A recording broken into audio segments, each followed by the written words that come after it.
Well, good morning, good evening, good afternoon to everyone who's joined us today for this Economist event, virtual event, as it were. My name is Chris Clague. I am a managing editor with the Economist Intelligence Unit and the global editorial lead for trade and globalization, and I will be moderating our event today on defying conventional wisdom, promoting a fact-based approach.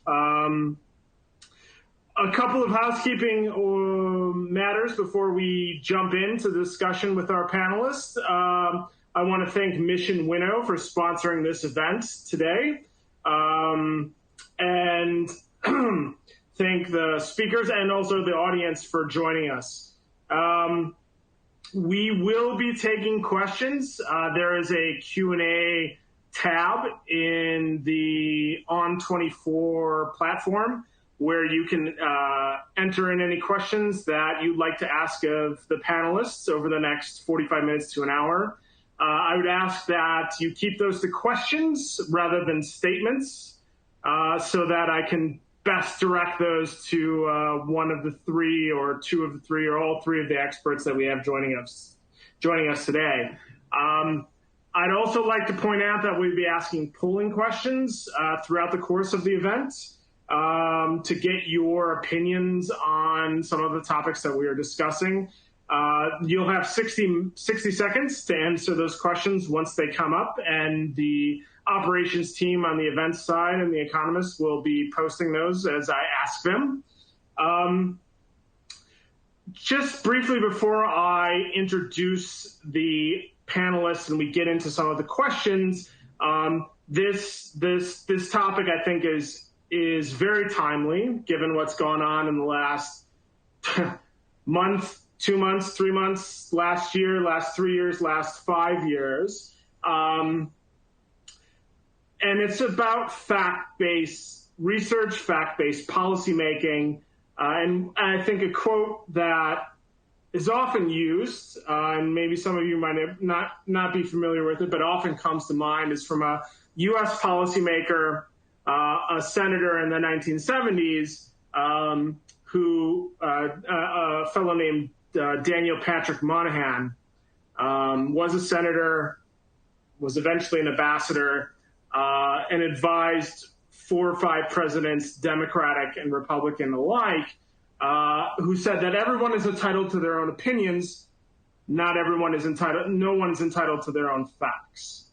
And that's what we're going to discuss today. We're going to discuss how we get to fact-based policymaking, because more and more people on the left and on the right, on both sides of the political spectrum, have felt, I think, entitled to their own facts, whether right or wrong. And it's increasingly difficult, it's become increasingly difficult to disabuse these people of the fact that they're not quoting things that are supported by statistics or science or any sort of research. This ranges from the anti-vaxxer movement to climate change denialists, and most recently to people who want to deny that the COVID outbreak is not as bad as experts and policymakers want to make it out to be.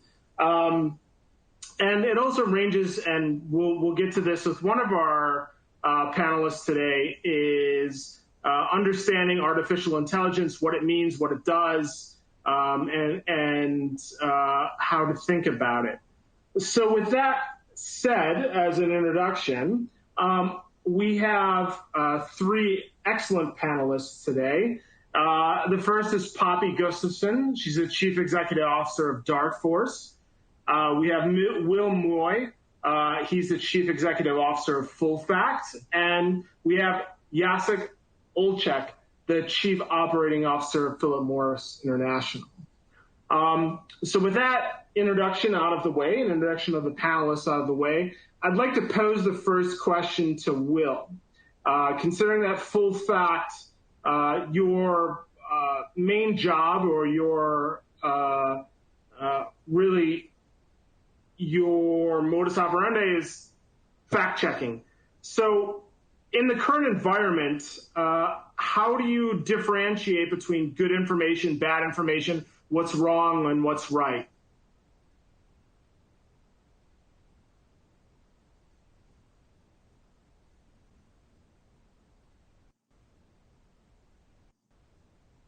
Will, you might be on mute.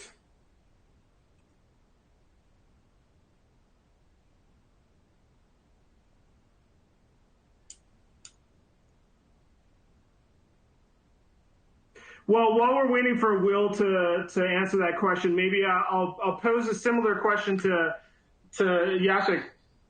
Coming from an industry perspective, and there's a lot of skepticism and cynicism around industry-sponsored research in terms of what's a fact, what's biased, and whatnot. How do you view this issue? What's a fact and what's not a fact? Well, I think research or science always had the sponsors historically, right? Whether this is a pharma industry, whether it's a tobacco industry, or it's a food industry, always somebody comes with the hypothesis and, tries to verify or prove this hypothesis, whether hypothesis is right or wrong. So I don't think the issue is that, we have the sponsors of the science.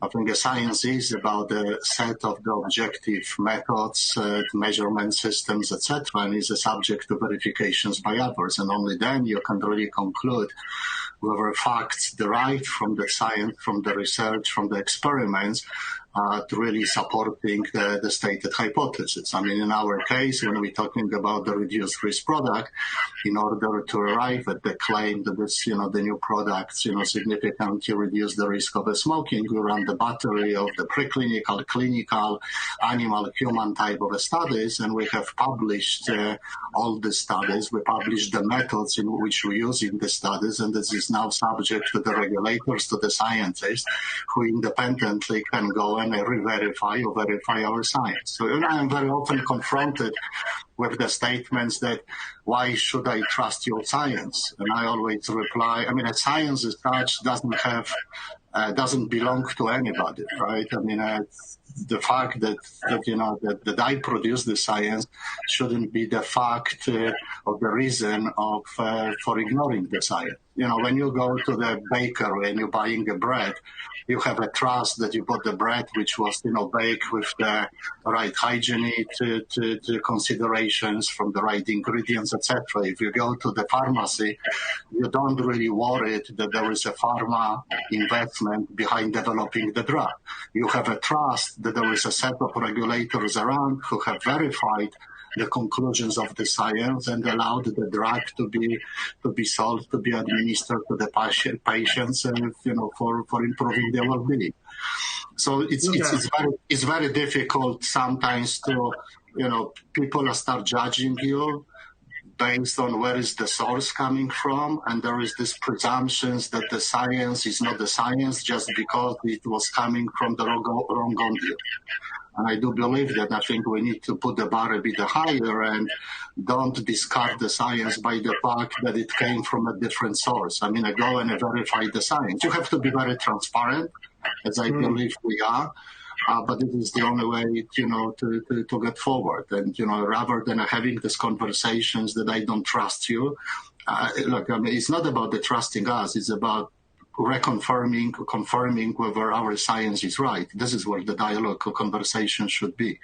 And there's a secondary fact whether somebody trusts me or trusts my company or any other company. We're confusing very often this in the conversations, and I think we're just delaying the progress of innovations and the potential good which may come out of the science. Okay. Well, let me pose a question to Will before I get Poppy on this issue. Will, you dropped out for a second there.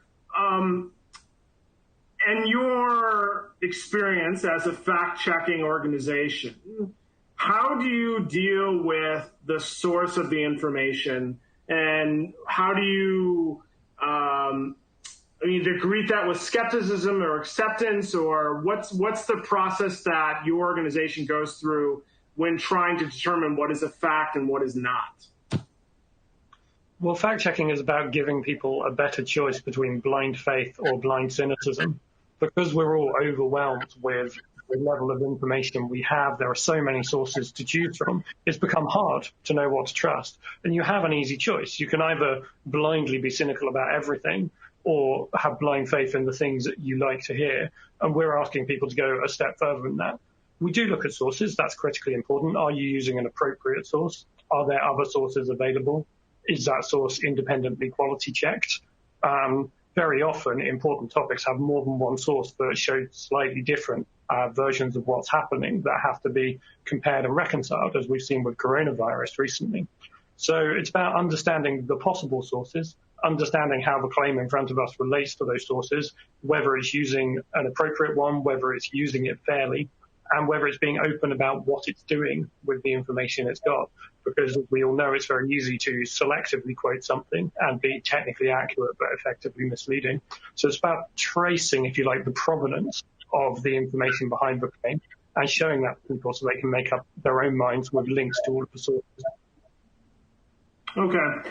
Poppy, I'm going to move this over to you for the last sort of comment on this round of questioning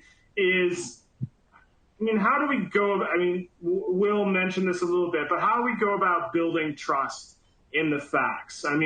As we move on, artificial intelligence, different algorithms are going to produce different sorts of research, different sorts of media.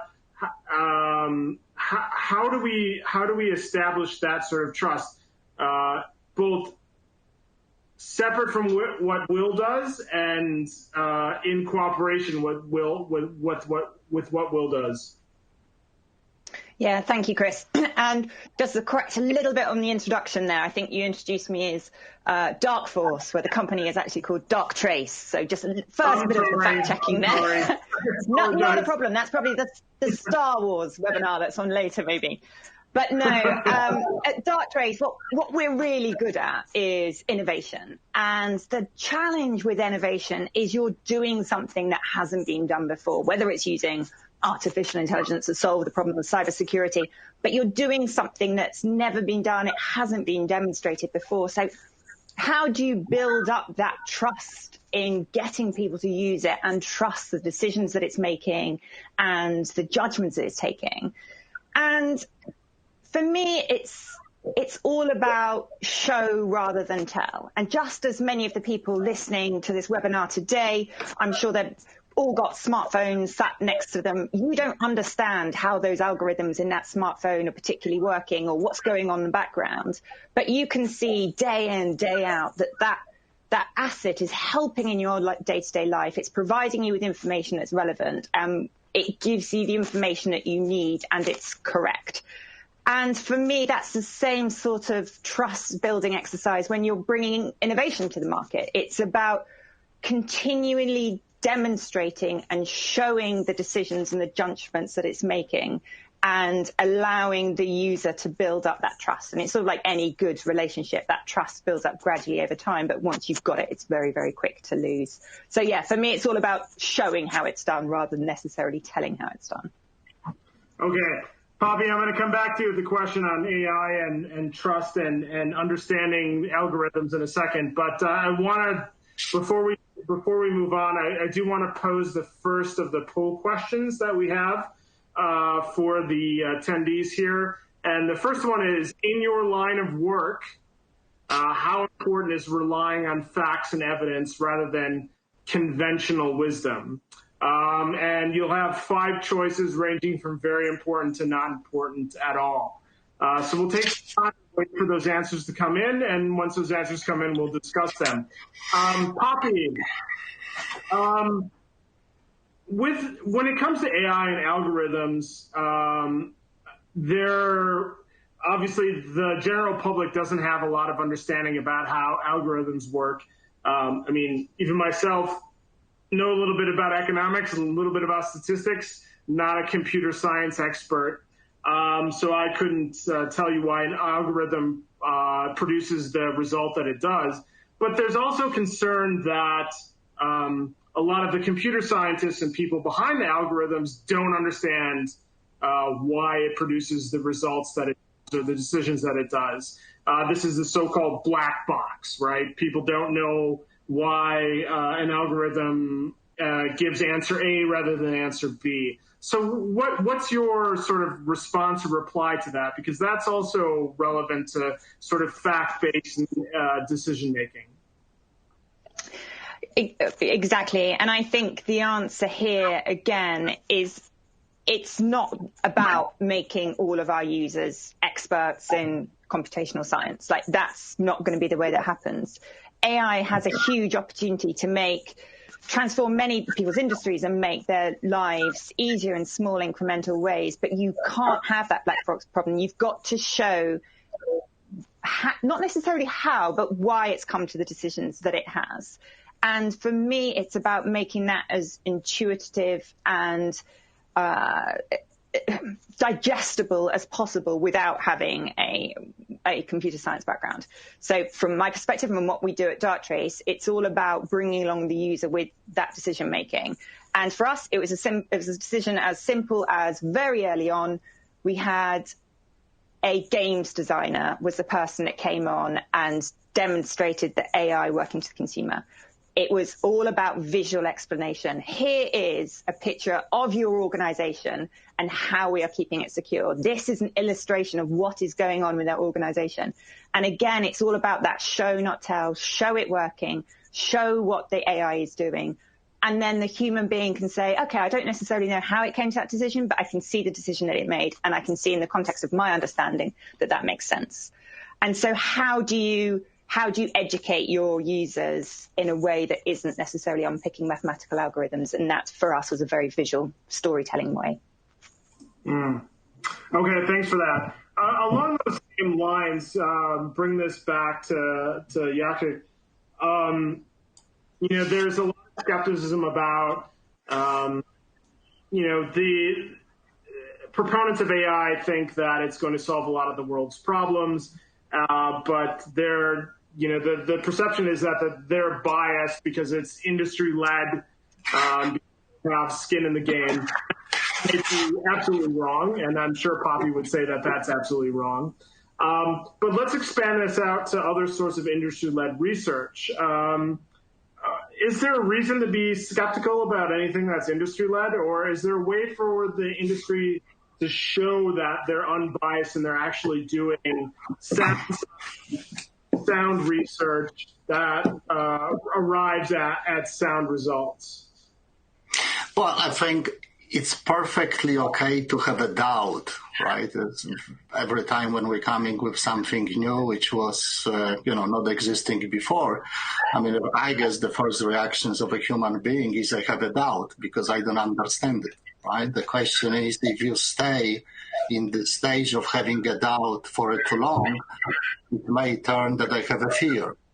Okay, so I think it's okay to have a doubt. It's not okay not to do anything about this, right? So, can I double check it? Can I look for the alternative sources? Can I do my own research to confirm whether this doubt is reasonable or not? So I think that's one of the important progress of the important step of the progress. I think every time when we're talking about the innovation, there are two types of a speeds, right? There are two types of a dynamics. One is you have to be fast with innovations on its own. But I believe you have to pace yourself when you're rolling out the innovation, because by definition, innovation is something new. And there is a lot of people out there who don't know about these things, don't have enough of the facts, they cannot judge. It's so much easier for us to fall into the opinions which we have developed on the facts which we get familiar with 10 years ago. And we forgot that new facts might have appeared, new researches might have come to light, and therefore we should change the opinions. We're not changing the facts. We're continuously living in the environment when we are being surfaced with the more and more facts, which should prompt us to changing the opinions. These opinions might translate into the policies. They were perfect policy which were serving us in the 70s, 80s, and 90s. And they are policies which have to be revised because the new facts appear, these facts get verified, and I need to act accordingly. And again, as I said at the beginning, in a business, you always have this, conversations or idea killers type of phrases, right, which usually have this emotional load. And one of these things is, I don't trust you. And doesn't really move the conversation forward, right? I can kill any projects. I don't trust assumptions. What I can do in order to verify whether assumptions used in a project will actually lead to the results which we want to have it. So it's my job as the leader in organization, as everyone else, rather than stay in this territory of a doubt and I don't trust you, what I can do about this whole thing. Okay, and I think this is the logic, or this is the philosophy which we are trying to imply in Philip Morris, but I think it's a universal philosophy in any business undertaking. Okay, well let me pose a question to Will here, because I think this the results from the first poll question asking how important is relying on facts and evidence rather than conventional wisdom or some other means. 76% of the respondents, the people who are attending this virtual event, said that it's very important. And I think you'd probably get that similar result if you did a poll in any country in the world. But the actual, how do I put this? The actual number of people who believe that seems to be smaller than the people who profess to believe that. So how do you deal with that, or what's your goal in this area, Will? Well, let's accept that we all lie to ourselves a bit, don't we? Yeah. And we're asked a question that has an obvious right answer. We perhaps lie to ourselves slightly more than usual. I would be really interested if one of your follow-up questions asked people whether they feel that they have the facts and evidence they need as decision-ready information in their line of work. Because one of the challenges is transforming data, which we have lots of, and research and analysis, into decision-ready information. And I think lots of businesses, lots of public sector organizations struggle with that transformation. It's something we've certainly done work on, and something we see in government. But just going back to what the other two panelists were talking about this building trust in innovation, I thought it was so interesting hearing Poppy talk about show, not tell. And it's such an important part of how you build trust. You can't just tell people to trust you, you have to show them. But if you looked at cars and you saw cars driving along the road, you would think, okay, great, they're safe. By and large, you don't see crashes, so they're safe. But we still decide to fire cars into brick walls to see what happens to them and how they break. We go the extra mile to test and to verify the claims they make. And in artificial intelligence, at the moment, we don't have an equivalent mechanism. So whereas in vehicle manufacture, you have Euro NCAP, you have standardized crash test dummies and so on, in artificial intelligence, we don't have ways of finding the points where AI breaks. So just looking at the shiny bit of the front that appears to be working is not necessarily the best way of understanding both the strengths and the weaknesses of what we're seeing. And I think we're going to have to add the second half of that before we really start having justified trust in artificial intelligence.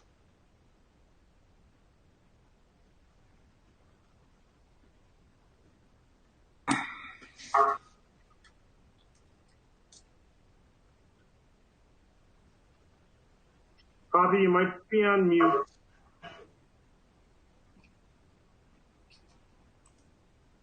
No, I mean, just commenting there, I think on my aspects of that, I think just coming back again a bit more broadly to that question about facts and evidence and conventional wisdom, I worry, and I agree that facts and evidence is a hugely important thing, and I wouldn't never want to be working against anything that wasn't correct. But innovation is such a creative space. When you're doing something at the cutting edge, sometimes you're not even sure what the problem is that you're trying to solve when you set out there.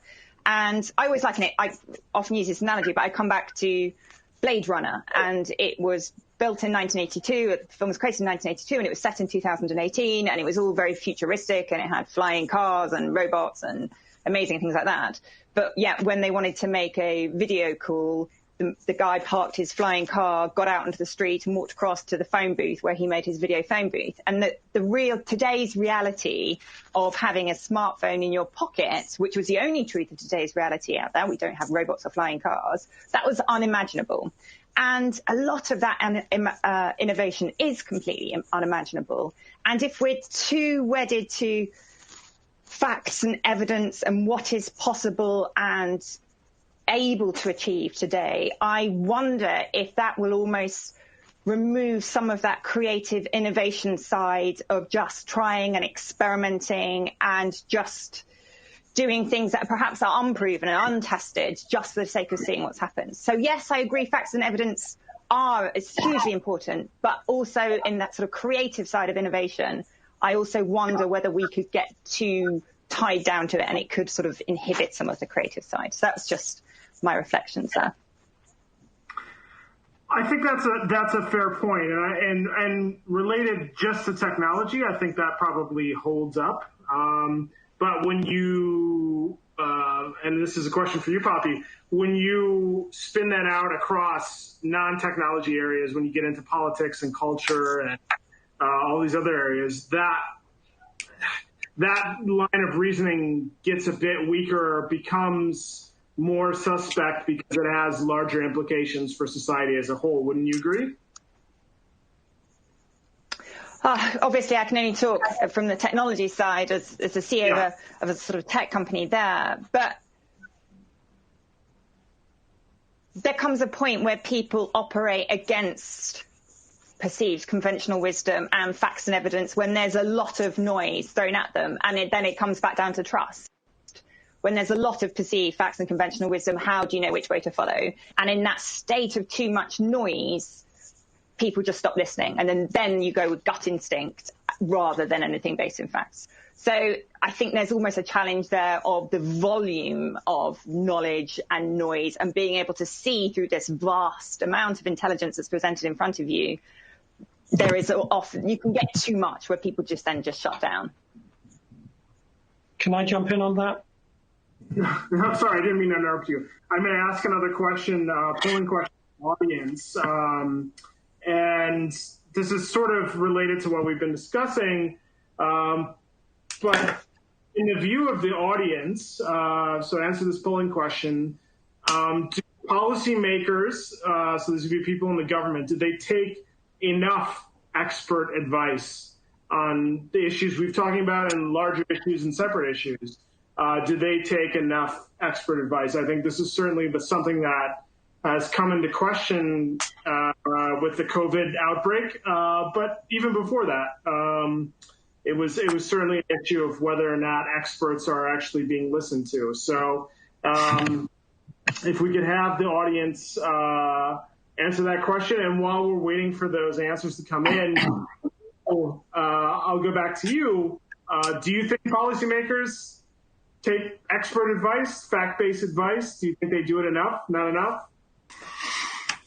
Well, if I may, yes, they do. But the question is, how much time they need to act. Okay, and usually, the first answer is that I rather rely on my conventional wisdom because that's the easiest path, rather than put my wrap my mind around and see, okay, how do I verify that what is true, is the fact, then I should adjust my policy. Okay, that takes time. I mean, I think, we're investing in our company, in PMI, quite a lot of effort to talk to the, various institutions, governmental agencies. We spent, more than 3 years with a dialogue with the Food and Drug Administrations in the US. And on the one hand, people, saying some of these processes are very slow. But I said, well, that's presumably the time needed that the other party gets the comfort around the decisions they're making by allowing the product to the market or not. We just have to live with this whole thing. But I think it's quite normal that every time when you're confronted with something new, your first answer is no, I don't know what it is, I don't trust, I have a doubt, etc. I think that's the nature of the human. And then you need to, show them empathy and be prepared and try to help me with this process of changing my opinion. Okay, accept the new facts, etc. Very often you have initiatives in a business organizations. You call this, change management. Is nothing else but, describe where you want to go, what is your new directions, what are the steps you're gonna take, and take everyone almost like in kindergarten, step by step, by hand, and build them a trust that is perfectly okay, that we're changing our perception of the world because new facts are now on the table and we need to recognize them. If you don't recognize these facts, this might have a very negative consequences. I enjoy very much these conversations about the AI, but I think to facilitate that conversation should be about what are the use cases? Okay, which problems we think AI can really first contribute and solve and demonstrate that this is perfectly okay, going to something which, maybe the name, maybe the label which we gave to, broadly speaking, technology of artificial intelligence. Artificial already has these connotations that is not natural, right? So again, it goes against the human, right? Against the human, the perception is wrong of this whole thing. But look, you remember what's happened in England when the machines got introduced, the steam engines. You remember how people were reacting to the first TV antennas. I mean, it's presumably a lot of people today who don't remember how the first TV antennas were looking like, and people were demolishing this antenna. The first radio antennas. Now you hear what's happened with the 5G. There is always a degree of a doubt. And then there's education has to go and follow and explain to people that it's perfectly okay. Now, and the last one comment. They always will be a doubt because science is never 100% conclusive. It is based to the methods and applications which we know today. And this is continuously evolving mechanism. There have to be a mechanism of verifying whether what I have put into the market, in my case, still is doing a job as it is supposed to do. So in our case, it's all the post-market surveillance studies, which are continuously running since the moment we put the reduced risk product in the market, and we're looking at any adverse effects, so potentially adverse effects, which should, make us rethinking whether these products were properly constructed or not. Thanks, hopefully we don't have it, but as a responsible manufacturer, you need to have this mechanism in place. So, the new facts may pop up, which you may have unintentionally overlooked, but this is your duty to continuously managing the product in the marketplace. Okay, so we have a couple of good questions from the audience. While I'm going through those, I'm going to ask Will, to go back to the question I originally asked, is do you think, in your experience, policymakers, whether it's in the UK or elsewhere, are using fact-based studies, evidence to determine policies or not? Well, policy should always be determined by much more than just facts and evidence. Politics is what happens when people look at the same set of facts and apply different values and principles and risk appetites and reach different conclusions about what to do. But that said, I think that senior decision makers in politics and government settle for an appallingly low level of data and information. And I am constantly stunned by how low their expectations are. In an era when our capacity to provide individual level, transaction level, real-time information has shot up in the last 10, 20 years, our appetite for using that information has not kept pace. And in the coronavirus situation, we're seeing the limitations of trying to run things with national aggregate average data, or if you're lucky, regional data, very high level breakdowns. We could be doing so much better. And yes, it will take time because that involves changing data infrastructure. It involves changing skills. It involves investing for the long term. But if you think about the growth of the state over the last 60, 70 years, from a relatively small and smaller part of GDP to a much larger provider of all kinds of services. The level of information you need to provide those services successfully is far higher than has been possible until recently, and we're still stuck in that old mentality of making do with flying blind. Right. So continuing on from that to a certain extent, one of the questions that's come in is how the next generation is educated or dealt with when it comes to these issues of facts and verifying data and things of that nature. Because unlike, I think at least I can speak for myself, unlike myself and I think a couple of the panelists here, we grew up a little bit in terms of primary school, secondary school, and high school without the internet and without exposure to social media. That's not true for the younger generation now, obviously. So how do we, or how, in the general sense, how do we deal with this when the zone is being flooded with misinformation on a daily, hourly, basis? I think maybe I could pose this to Poppy or Will if you want to start, but anybody can weigh in here.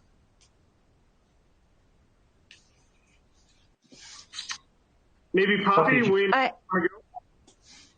maybe there's this. Certainly, I mean, just thinking specifically in terms of the artificial intelligence side, obviously we do a lot of work building up trust for organizations to use AI in cybersecurity, but AI is very much a hot topic and a hot word now. And I saw an advert for a toothbrush that was powered by artificial intelligence, for example, and in the next generation, they're going to be growing up exposed to all sorts of things. Everything's going to be coming at that. There's going to be a lot of noise. How do they disseminate between those two? And I think it becomes a real interplay between the facts and trust. And I know that we answered in that poll that people were saying that facts are very important in their decision making, but that doesn't necessarily ring true in sort of human behaviors. For example, things like airplanes are far safer to be takeoff and landing on autopilot, but human beings, they have much greater trust in taking in an airplane when they know that there's a human being behind the steering wheel. Even though the facts would show that the autopilot is far safer in the majority of times, they just want to know that there's a human being there behind it. And so I look today at the sort of next generation coming up, and there's just so much noise that it's almost very tricky to show up the facts that are true versus the facts that aren't true. And I think, therefore, trust is going to become a much, much bigger part of that. And it's going to be about using the brands that they trust, and trust in brand reputation is going to become so much more important than ever before, because that is going to be a shorthand for being something that they trust in, rather than necessarily having to go and do all of their own fact-based research themselves. That's just my quick snapshot. Yeah. So, Will, how does your organization build trust? I think Poppy's mentioned this a couple of times, and I think it's a good word and a good concept here, because trust is incredibly important. What do you do? I mean, there is fact checking and the like, but how do you? And there's so much distrust in all organizations, top to bottom, right now. How do you rebuild that sort of trust in organizations to disseminate what we would like to think are facts? Well, that's a great question. And let me first posit the idea that the answer has changed radically in the last couple of decades. For those of you in the UK are familiar with UK policy situation, I'll make a comparison between the Institute for Fiscal Studies, which is the trusted independent watchdog on tax claims in the UK, scrutinizes every budget, launched about 50 years ago, and Full Fact launched 10 years ago. When the Institute for Fiscal Studies started, in order to reach mass audiences, they only really had to win over parliamentarians, major journalists, the Treasury, major officials. It's probably 5,000 people they needed to win trust from, and they probably went to university with most of them. In the modern age, building trust is very different. The one-way media doesn't exist in the same way. Conversation is much more two-way, and you are exposed to back and forth from many different directions. At the same time, as we all know, although politics seems more polarized, it's certainly not on any simple left-right scale. The parties, Brexit, and many other things interact in awkward ways. So above all, I think what Full Fact has done to win trust is actually sincerely and honestly do the thing we're trying to do. There is no amount of presenting something that makes up for the facts and the reality of what you're doing and what people see you're doing. The next thing, I think, is telling that story well. In a political environment in particular, I think tone matters hugely. It is very, very easy for the way you express yourself to alienate people, regardless of whether the substance of what you're saying is fair. And you have to think about the symbols. So Full Fact is very careful about our independence. We're very careful about who we work with. I think it's very easy to hang out with a certain crowd and therefore be seen as part of a certain crowd. Full Fact has had a cross-party board of trustees from the beginning. We wouldn't launch without it. We've also had support from both the left and the right in terms of funding from the beginning. So people being able to see those easy clues that show, okay, there's a reason to start looking. And then when they look, they need to see that it's backed up. They need to be able to ask you questions and you need to be ready to respond. And I think that two-way aspect of building trust now is harder and more time-consuming and perhaps slower than it perhaps used to be. Okay. I think following on, let me ask Jacek a somewhat pointed question that's come in over the Q&A. Why would industry, such as yours or any other industry, why would they pay for research that could potentially be detrimental to their goals? Why? Why would you do that? I think that's a very good question. Yeah, it is very good questions. Depends what is the goal. If our goal was to go and finally solve the problem of smoking, I think is a very legitimate goal to have. And then you're trying to put a number of hypotheses in the tables how we can develop the product, which, can be liked by the, in our case, the smokers, but which will significantly reduce the exposure to toxicants, ultimately reduce the risk, etc. So obviously, you're doing this, you have your commercial objectives, but I think it's a very legitimate objective to have to replace the combustible smoking with the vastly better alternatives. And then yes, you invest into the science, yes, you have an interest there, but I think the interest which are aligned with first of all with the smokers, which they need a solution, but also with the other stakeholders, investors, and so on. I don't think again this notion that something was paid by somebody, which is already the only critical factor in assessing whether this is the real science or not, to me, I call it is frankly speaking, a laziness in your thinking, right? I think you need to, you can, as I said, you can kill, you can stop any conversation. While I think you very often, frankly speaking, you may be missing a big opportunities. I actually personally think we could have, if we have other stakeholders who would be much more open to verify the science rather than arguing this is my science or not, but verifying the science, we could have, presumably solve the problem of smoking much faster than anyone would think. And I believe the same happens in many other industries when they have innovation, very often disruptive innovations, which can improve the quality of living of people on the planet. I actually, if I may, I think something Will said, which strikes me when I think we'll use the phrase, this is a two-way communications, a two-way process in building a trust. And that's a very important thing. If you don't establish the platform for the dialogue, if you don't open both sides, I have to have an understanding why regulators don't trust me. Okay, but regulators also, scientists also should think, well, hold on a second, is the only fact that this is Philip Morris science is the, is the reasons to deny that science? What I can do in order to verify whether what they're saying is the true or not, whether these are the facts and, you derive the right opinions based on a set of the facts. If you don't establish this dialogue, okay, you're really slowing down the process.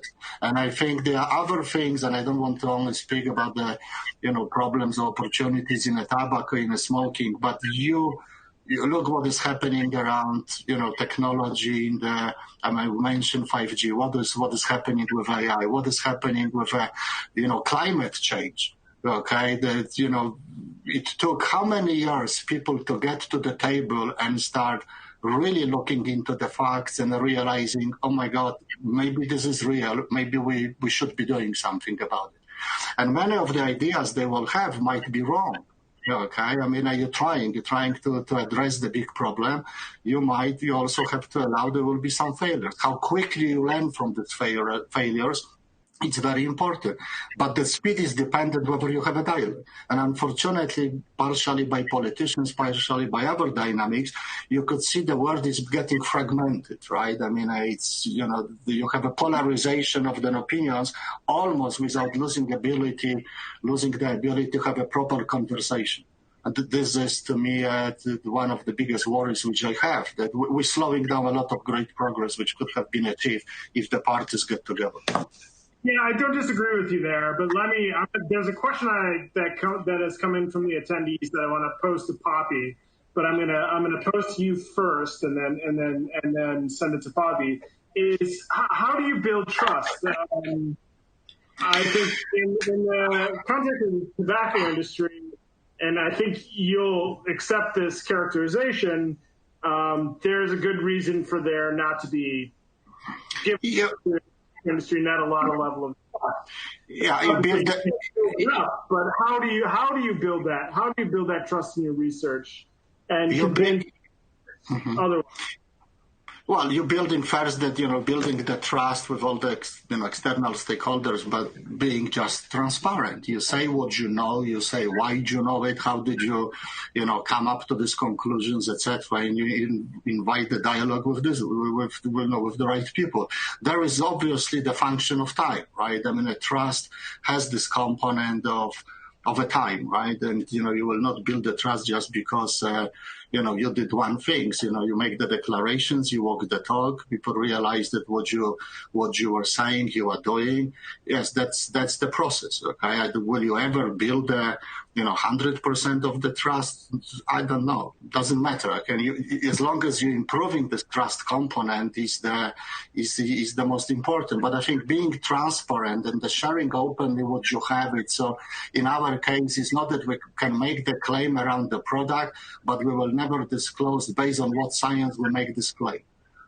Okay, so we are very transparent, and we invite other scientists, go verify our findings. If I am not mistaken, through the whole process, we generated more than 300 peer-reviewed publications about our science. This contributes to the fact that the people stopped looking at us only it's Philip Morris science, while other scientists came to the same conclusions. And time helps. Time heals a lot of ones, and also I think time is an important component in building a trust. But it's a massive effort on us, and the responsibility of be transparent. What whether it's a good news or bad news, you need to disclose it because it's much easier to lose the trust than build the trust. Yeah. So, Poppy, as I said, I'm gonna move this question over to you in AI. One of my not necessarily an AI cynic, but one of my favorite books over the last couple of years has been Cathy O'Neill's book, Weapons of Mass Destruction. And I think she brings up this point that trust is definitely an issue when it comes to AI and algorithms. Whether there's bias inherent in the programming of those algorithms or otherwise. So this is somewhat separate from the question I was originally asked, but how do AI firms build that trust? How do they reassure the public that what they're doing isn't going to be inherently biased or or wrong?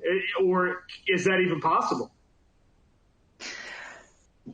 So, and what we're doing is we're using artificial intelligence not only to identify, but to respond to cyber attacks. That's the use case at Darktrace. So if you think about that, that is not just using AI, but AI actually taking action within organizations. That is a huge trust for organizations to take that step and allowing AI to autonomously take action. Like that's a big deal. And trust is obviously a hugely important part of that. You cannot get it wrong. You only need to get it wrong once and they won't go with it. So you have to be absolutely right.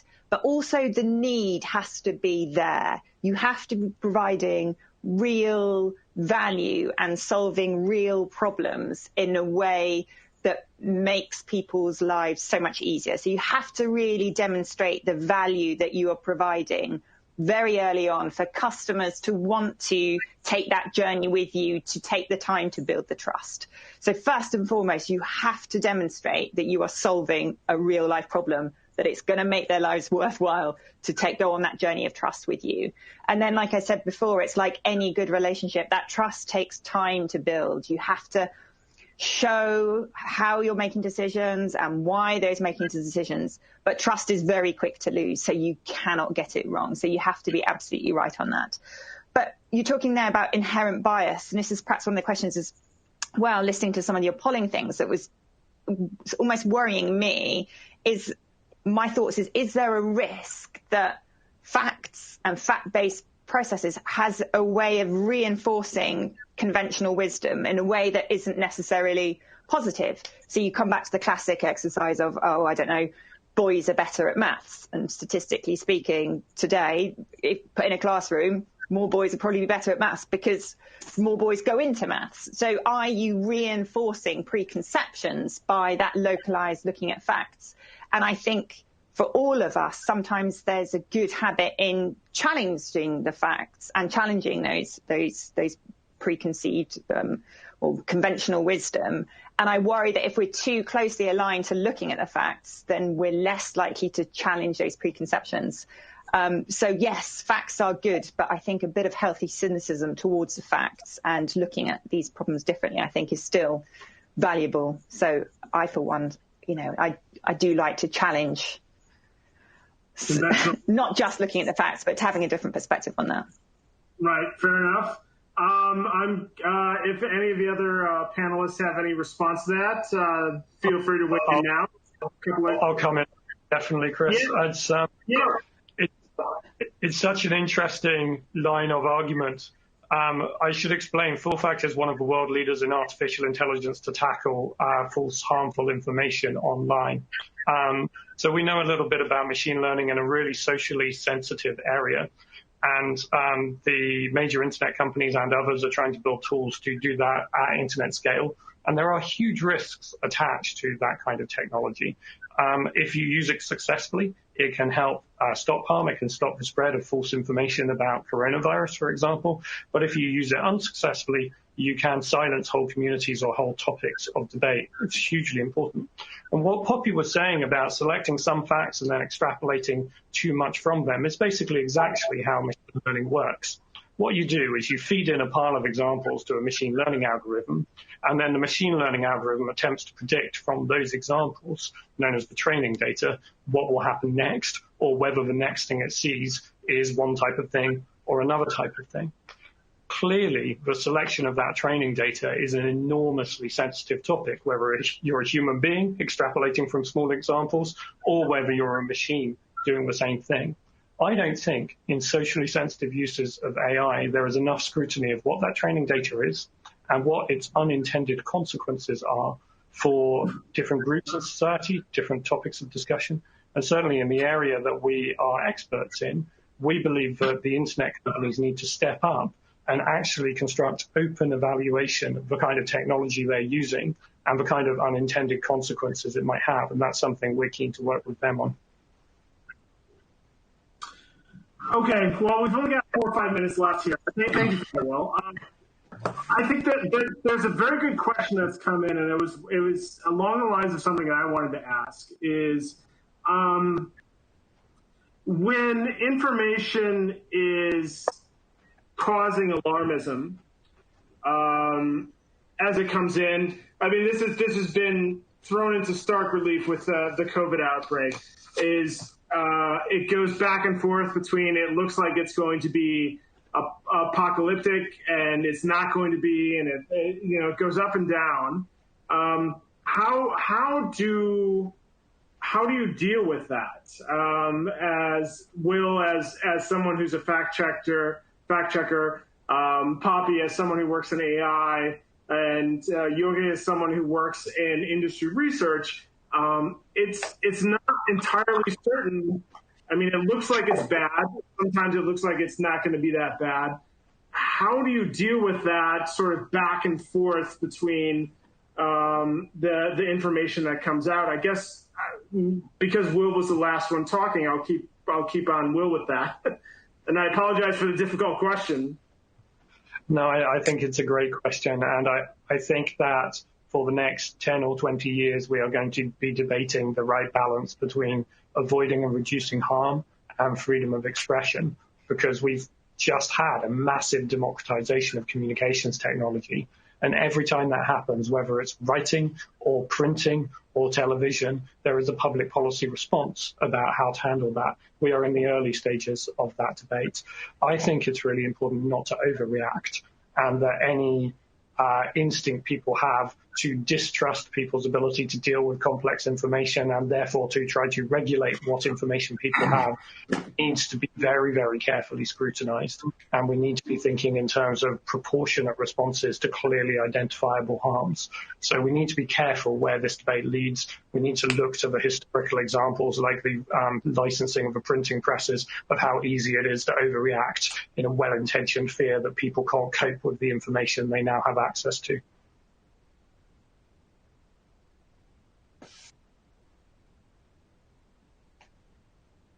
With this, but if you have a general opinion on this, feel free to weigh in.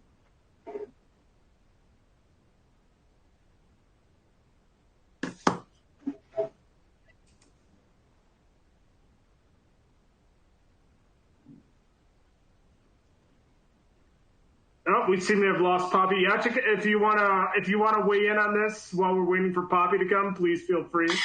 Well, I think if we're coming, close to this discussions today, I just wanted to elaborate on the one thing, because I didn't want this to be unanswered when we talk about the trust and the facts and the opinions, etc. Obviously, the question which are very often we're getting is why we should trust the, big tobacco, Philip Morris, etc., because of the past and so on. I mean, and that's, the bar for us is even much higher to be very transparent if, what we know about the new products and what these products can offer to the, to the populations at large. And, it just, requires more effort on our side. As I said, transparency is the key. I mean, we shouldn't, I think we have a, very good objective in front of us. And obviously we can discuss the past. I mean, I always say, I have so little impact about the past, which didn't happen presumably before I joined the company. Yeah, I have a lot of impact on it today and the future. And, I think, whatever I know, it's our obligations to go and share. So, obviously this trust building component is a long journey, but I think it's worth taking because you have a great objective to achieve. Great, thank you for that. I hope we have Poppy back. Do we? Yes, I'm here. Yeah, I'm here. Please weigh in. Classic talking to the mute button. Great for a tech leader, hey? So just addressing the question there was around the sort of volume, wasn't there, of and the fluxes and flows, and how you, given that all the change that's going on, how you stay atop and not overreact to the level of noise there. And sort of a great example for me is looking at our worlds. Like my organization is looking at how businesses behave, and that's what we do day in and day out. And a couple of months ago, all of the global businesses suddenly transformed themselves to being ones that were office-based to ones like, you and I today, they're all just working from our home. That was a huge, huge shift. And how do you make sure that you don't see that as, you know, the world is undergoing a massive cyber attack, everything has changed? And it's not. It's just the consequence of the big sort of behavioral norms. And for us, that's all about how that AI works and responds and evolves, and done right. Using AI, you can really see through the noise to the facts. And I think that's something that we rely on quite heavily, is using our own technology to see through all of that noise to the actual underlying patterns. But yeah, I agree, as humans, it's quite difficult when there's a lot of noise and a lot of fluctuations in that. We have a tendency to extrapolate on that and perhaps amplify it where it's not necessary. Okay, well, thank you for that, Poppy. I think we're running up against the hour here, so I guess I'm going to have to cut it off. I'd like to thank Poppy, of course, the last speaker, and Jacek, for joining us this evening for a very interesting discussion on this topic. This is a very important topic. We could probably talk for another hour or two about this. I want to thank again Mission Winnow for sponsoring this virtual event. And I want to apologize. We couldn't get to all of the questions, all of the many questions that the audience submitted. But again, thank you for joining, and I think we can tie it off there. Thank you, Poppy. Thank you, Will. Thank you, Jacek. Thank you. Thank you. All right. Thank you, everyone.